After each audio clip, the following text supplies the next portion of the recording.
pues ahí nadie se salvaría, porque Pablo dice que todos pecamos y estamos destituidos de la gloria de Dios. Por eso, primera de Juan 4:10 dice, en esto consiste el amor. No en que nosotros hayamos amado a Dios, sino en que Él nos amó a nosotros y envió a su Hijo en propiciación por nuestros pecados. Hay dos pensamientos en este texto. Primero, que no fuimos nosotros que amamos a Dios, fue Él que nos amó. Nosotros nos escapamos de Él, huimos de Él, escogimos nuestro propio camino. La iniciativa del amor, de la salvación, fue de Dios. El segundo pensamiento es que por ese amor Dios envió a su Hijo en propiciación por nuestros pecados. Esta palabra propiciación es digna de ser destacada. Significa expiación, sustitución, sacrificio en lugar del otro. Algo que Dios hace y que el ser humano no puede hacer. Comentaremos más de esta palabra en la segunda parte de este estudio. Lo que necesitamos tener en cuenta por el momento es que el ser humano no se salva porque hace algo, se salva porque Dios hace algo en favor del hombre. Tal vez aquí resida la diferencia entre el cristianismo y las otras religiones. Mientras la mayoría de las religiones enseña que el ser humano deba hacer algo para alcanzar a Dios y salvarse, el cristianismo enseña que Dios hizo todo para alcanzar al ser humano y salvarlo. La salvación, pues, es una expresión del amor del Padre.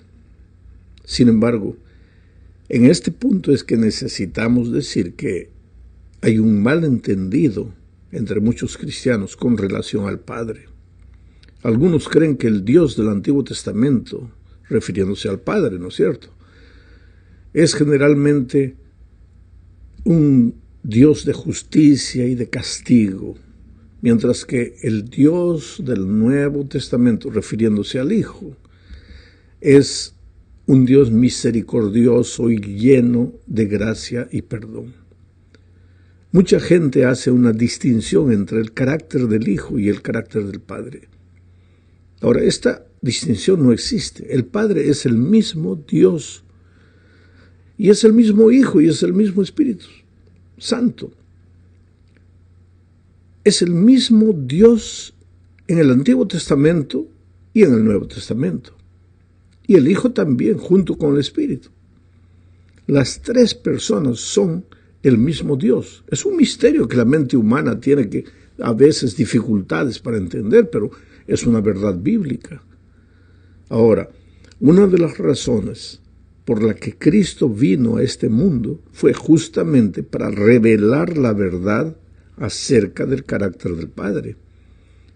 A lo largo de los siglos se había generalizado la idea equivocada de que el Dios del Antiguo Testamento pues es castigador, es justiciero. Y esa idea no estaba solo entre los paganos, sino también entre la nación escogida de Dios, que era el pueblo de Israel. Era necesario entonces que Cristo viniera a este mundo y que dijera, quien me ha visto a mí, ha visto al Padre. ¿Sabes? Porque Dios no cambia. Es verdad que el Antiguo Testamento está lleno de relatos aparentemente violentos, como la destrucción de Sodoma y Gomorra, el diluvio, la muerte de los niños inocentes durante la conquista de la tierra prometida, etcétera, etcétera. Pero por tras de todos esos aparentes hechos grotescos estaba el amor infinito e incomprensible del Padre. Él es un Dios igual de misericordioso en ambos testamentos. La Biblia declara, Dios es amor. Y también la Biblia dice que Dios no cambia. Dice, Jesucristo es el mismo ayer, hoy y por los siglos. Bueno, ese Dios es lento para la ira, fiel, compasivo, misericordioso. Entonces, ¿por qué tanta sangre se derramó en el Antiguo Testamento? Pues ese es un asunto que infelizmente en este comentario yo no lo puedo explicar, porque eso llevaría media hora para explicar. Pero la verdad es que Dios es amoroso, misericordioso, paciente, en el Antiguo Testamento y en el Nuevo Testamento. Ahora, en el segundo punto, hablemos del amor del Hijo. Para esto leamos Romanos 5, versículos 6, 7 y 8. Dice: porque Cristo, cuando aún éramos débiles, éramos pecadores, a su tiempo murió por los impíos. Ciertamente apenas morirá alguno por un justo. Con todo, pudiera ser que alguno osara morir por el bueno. Mas Dios muestra su amor para con nosotros en que, siendo aún pecadores, Cristo murió por nosotros. Sabes, mi amigo, jamás entenderemos el amor de Cristo, que se ofreció voluntariamente para salvarnos. Él no fue obligado a hacerlo. Él dio su vida en sacrificio por amor. El pecado había creado un abismo de separación entre Dios y el ser humano, y Jesús se ofreció como el puente a través del cual hoy nosotros podemos reconciliarnos con el Padre. La mejor descripción de lo que hizo Jesús por nosotros, yo la encuentro retratada en Filipenses capítulo 2, versículos 6 al 8. Allí, hablando de Jesús, se dice que, siendo en forma de Dios, no estimó el ser igual a Dios como cosa a que aferrarse, sino que se despojó a sí mismo, tomando forma de siervo, hecho semejante a los hombres, y estando en la condición de hombre, se humilló a sí mismo, haciéndose obediente hasta la muerte y muerte de cruz. La muerte de cruz era la peor de las muertes. Estaba reservada para los peores delincuentes. Y Cristo, siendo el propio Dios, dejó eso, abandonó todo eso, vino a la tierra y murió la muerte que el miserable pecador merecía morir. Esa muerte de Cristo en la cruz fue un acto de propiciación. La palabra es propiciación. O también puede ser expiación o sustitución. En la primera parte dije que iba a comentar más de esto aquí, en esta segunda parte. Esta palabra proviene de un concepto antiguo de muchas religiones. Muchas religiones paganas en aquel tiempo creían en la necesidad de apaciguar a Dios.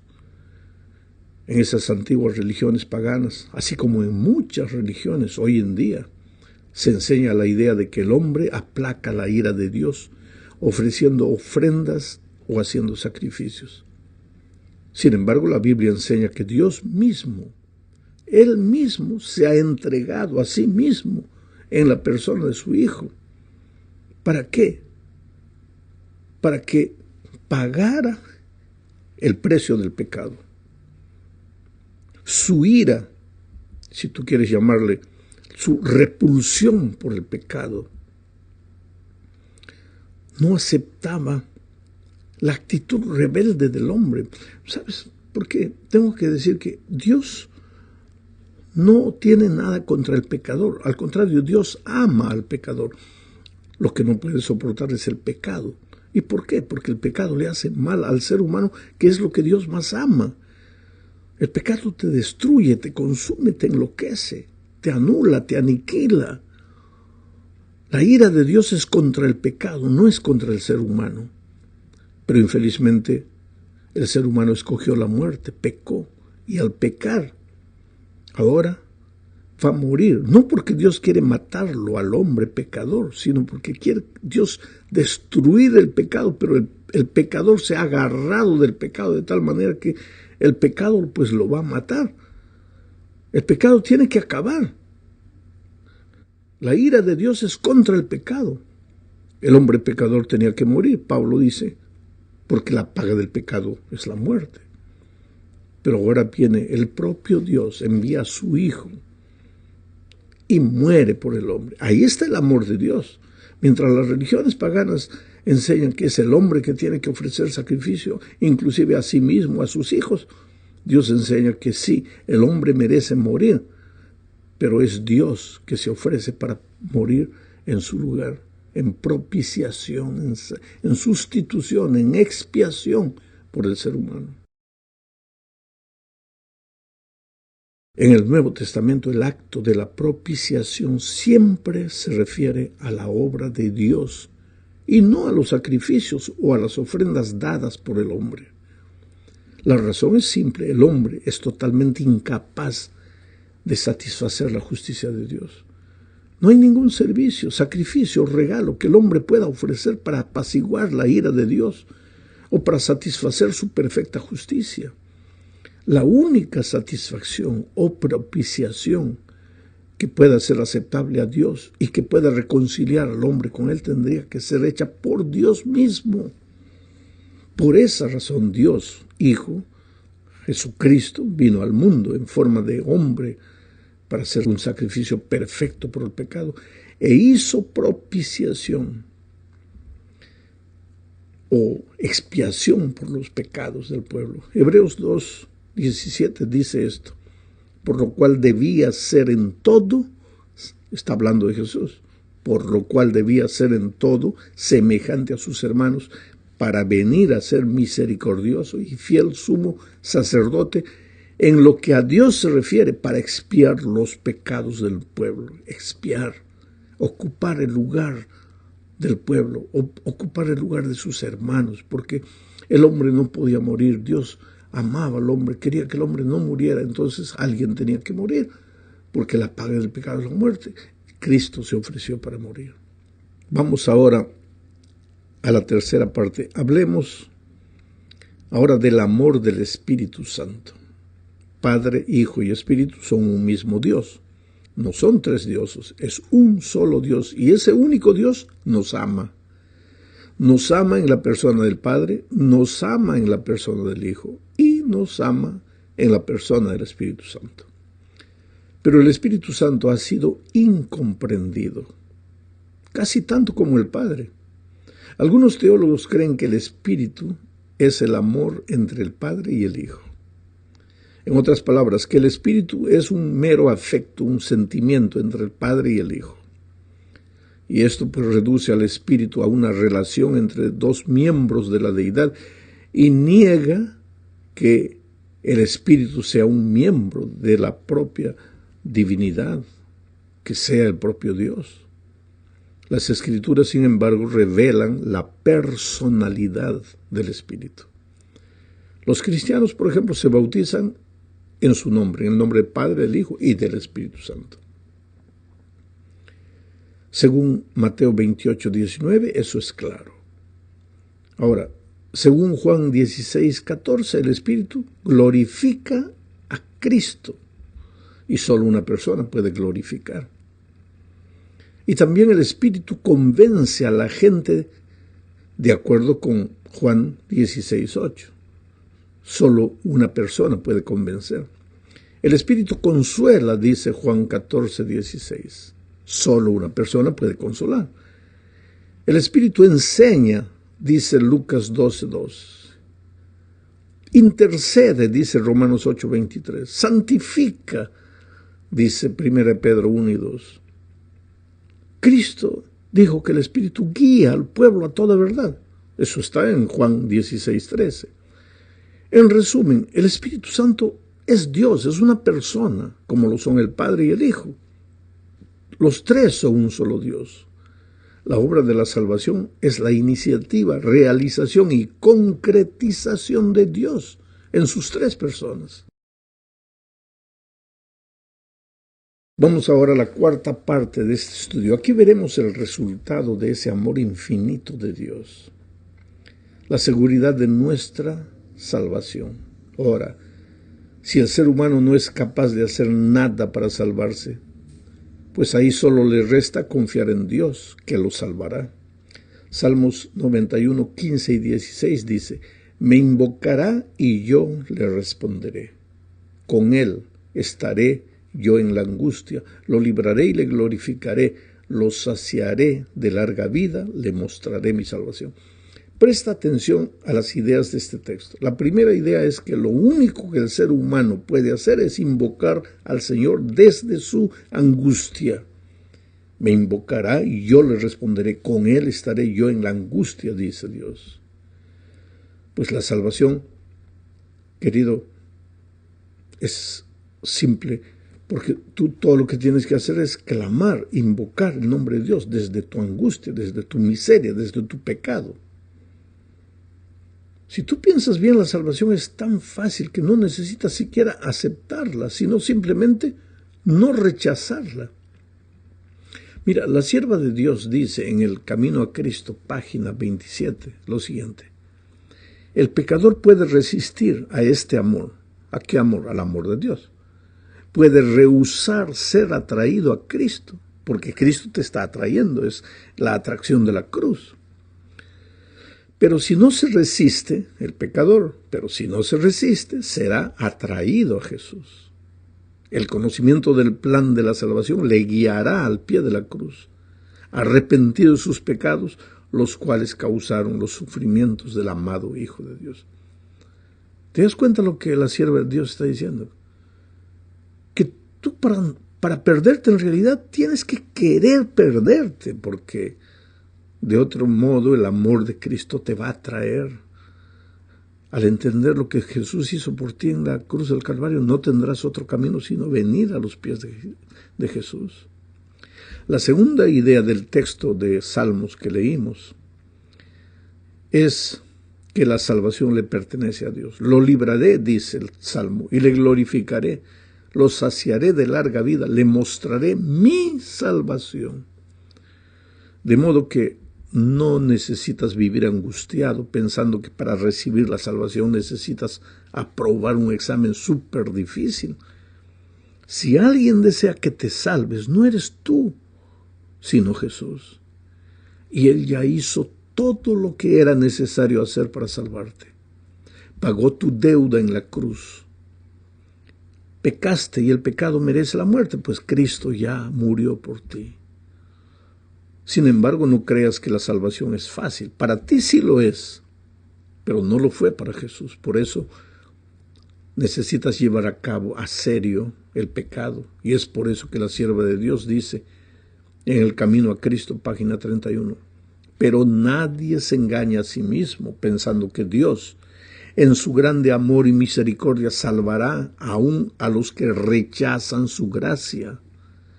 La excesiva corrupción del pecado puede medirse tan solo a la luz de la cruz. Cuando los hombres insisten en que Dios es demasiado bueno para desechar al pecador, miren al Calvario. Si Cristo cargó con la culpa del desobediente y sufrió en lugar del pecador, fue porque no había otra manera en que el hombre pudiera salvarse. Porque sin ese sacrificio era imposible que la familia humana escapase del poder contaminador del pecado y fuese restituida a la comunión con seres santos. Era imposible que volviese a participar de la vida espiritual. El amor, los sufrimientos y la muerte del Hijo de Dios, todo atestigua la terrible enormidad del pecado y prueba que no hay modo de escapar de su poder ni esperanza de una vida superior, sino mediante la sumisión del alma a Cristo. Es por eso que tienes que entregarte al Señor Jesucristo. Entregarte como estás. Pastor, mi vida es una cosa terrible. Ve a Jesús, llévale tus cosas terribles, entrégate a Él. Llegamos al fin de este estudio hablando del Evangelio eterno. El Evangelio del tercer ángel de Apocalipsis 14 involucra el Evangelio eterno. El versículo 6 dice, vi volar en medio del cielo a otro ángel que tenía el Evangelio eterno para predicarlo a los moradores de la tierra, toda nación, tribu, lengua y pueblo. Yo te pregunto, ¿qué es el Evangelio eterno? El Evangelio es buena noticia. ¿Qué buena noticia? La buena noticia que tú no puedes, tú estás perdido, tú has pecado, tú mereces la muerte, pero Jesús ha muerto por ti. Ese es el Evangelio. Y esa buena nueva no es...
no comenzó en el Nuevo Testamento. En el Edén, cuando Adán y Eva pecaron, un cordero fue muerto y con su piel se preparó túnicas para cubrir la desnudez del hombre. Y desde ahí la sangre del cordero se derramó, hasta que finalmente la sangre del verdadero Cordero de Dios, que quita el pecado del mundo, se derramó a raudales en la cruz. Pero el Evangelio va más allá del Antiguo Testamento, más allá del jardín del Edén. Pablo dice en Efesios 1, 4 y 5, según nos escogió en él antes de la fundación del mundo. Mira, antes de la fundación del mundo ya existía el plan de la salvación. Según nos escogió en él antes de la fundación del mundo, para que fuésemos santos y sin mancha delante de él, en amor, habiéndonos predestinado para ser adoptados hijos suyos por medio de Jesucristo, según el puro afecto de su voluntad. Por eso el Evangelio es eterno. Pero no confundas, querido, predicar el Evangelio.